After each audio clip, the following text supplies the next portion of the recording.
Forecasters say temperatures here in the low country will plummet on Friday as a powerful Arctic air comes rolling in. Today, I talk one-on-one with WeatherFlow meteorologist Shea Gibson about the forecast for this weekend and beyond for this edition of Quintin's Close-Ups. And if you haven't already, subscribe to my YouTube channel and like Quintin's Close-Ups on Facebook. Shea Gibson with WeatherFlow. Welcome back to Quintin's Close-Ups. Thank you, Quintin. Glad to be back on again. Appreciate you reaching out to me and to have me on this afternoon. Yes, sir. I brought you back on because obviously forecasters here in the low country say temperatures will begin to plummet on Friday as a powerful Arctic front moves across the region just days before Christmas. So what is the weather headline from your perspective? Yeah, that's pretty much it. I mean, Arctic blast is the two words that come to my mind first of all. And yeah, I mean, winter solstice was yesterday at 4:47 p.m. and arguably 4:48. You could go 1 minute. Yeah. But old man Winter's not waiting to get here. He's coming. It'll be starting tomorrow morning, overnight tonight into tomorrow morning, and then temperatures will max out at around 55 degrees, maybe just before sunrise, and start to plummet through the day. Ooh. So yeah, that's kind of it. Let me just share screen real quick here. It says it's disabled at this point. Oh, yikes. Huh. But I can talk through it if you like. Okay, that's fine. So basically what we have, the clouding that's sitting over us right now is an association with, believe it or not, a warm air sector ahead of a cold front. So a lot of the rain and warm front activity is lifted up to our north, and we're seeing some rain and some storms up over North Carolina right now. And that surface low that's developed along the coastline or just inland is going to be wrapping up and around a giant low that's going to be forming over the Great Lakes. That large area of low pressure is going to be what we call bombing out, or technical terms, bombogenesis. The wind field around that low extends all the way down into the southeast region, right? And so when we have an Arctic air mass, aka high pressure, dropping down behind that, you have like this thing in the middle called a pressure gradient. So that powerful low and this strong high together create very strong winds. Right, so it's going to push that Arctic air into here very quickly tomorrow. We'll see temperatures dropping all day, probably finishing right near freezing by sunset tomorrow night.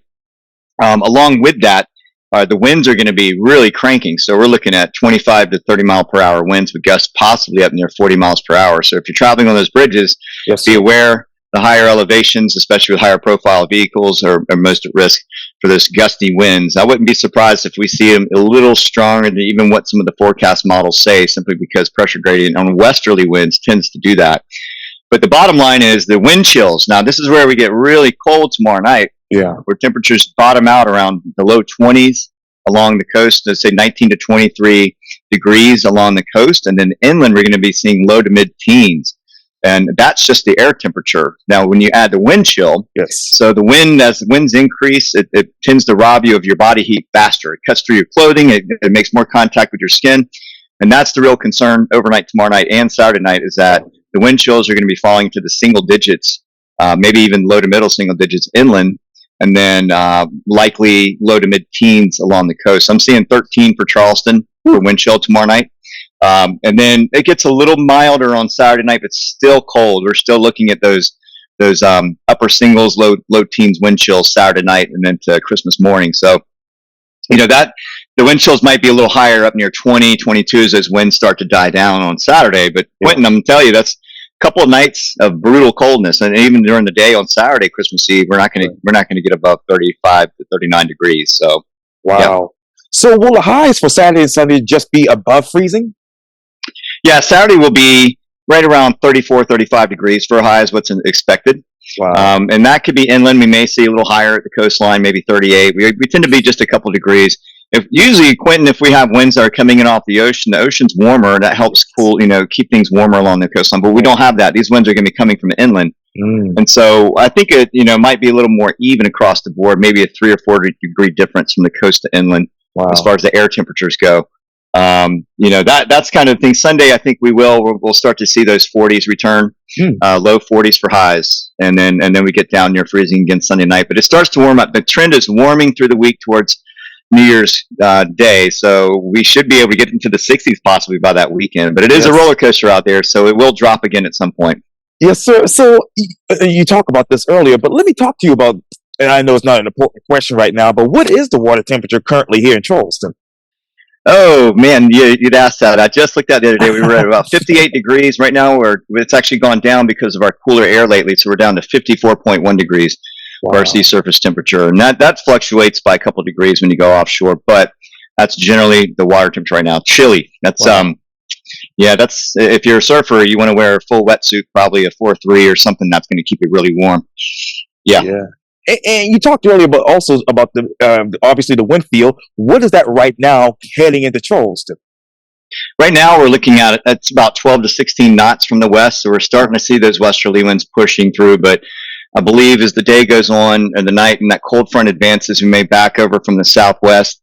Really, it depends on when these westerly winds arrive because it's really going to be pushing that cold front through quicker. Where we do see a cold front passage probably as early as 6 to 7 a.m. With that ridge building down, that high pressure building down so quickly, and that cold air rushing in, it may force that cold front through before 5 a.m.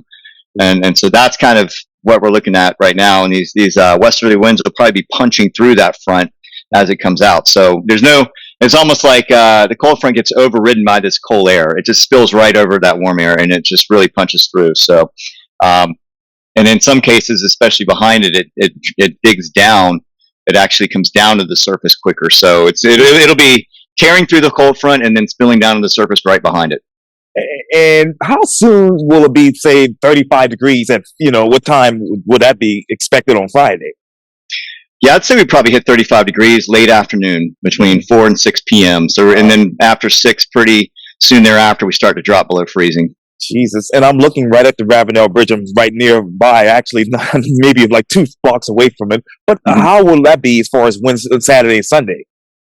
Yeah, well, tomorrow winds they're going to be pretty strong, right? So we talked about those parameters. But Saturday, winds start to die down as that high pressure settles down into the southeast region or down into the southern to eastern side of the U.S. So the winds they'll be a little bit more northwest, but a little calmer.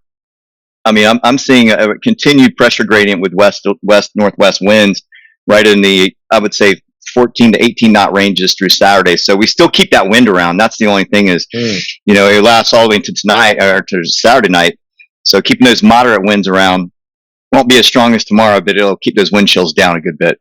Wow. And how down will they be significantly?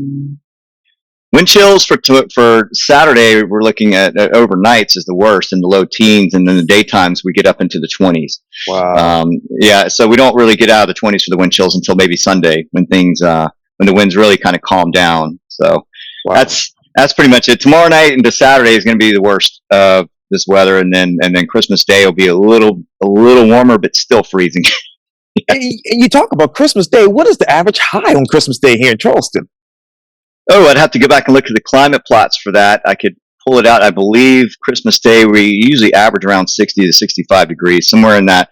That's what a normal is. We've seen some pretty warm Christmases here before. But remember 2017, we had that cold air pattern where we were in the 30s for highs and then in the 20s for lows, and that set up the whole snow for 2018. We're not quite that same pattern, but we've seen some pretty cold Christmases, and then we've seen ones where people are going on the beach and laying out. So. Yes, only in Charleston. Yeah, usually in the wintertime, our averages, say January, kind of fall down to around 50, 55, about 55 degrees. Wow. And let's fast forward to New Year's Eve and New Year's Day. How will that look here in Charleston? Well, that's getting a little far out. Okay. With the modeling, right? So we have to be kind of patient. We have to be patient to see how the patterns shape up. But what I'm seeing right now is pretty warm and comfortable temperatures for New Year's Eve and New Year's Day. So possibly even some low 70s.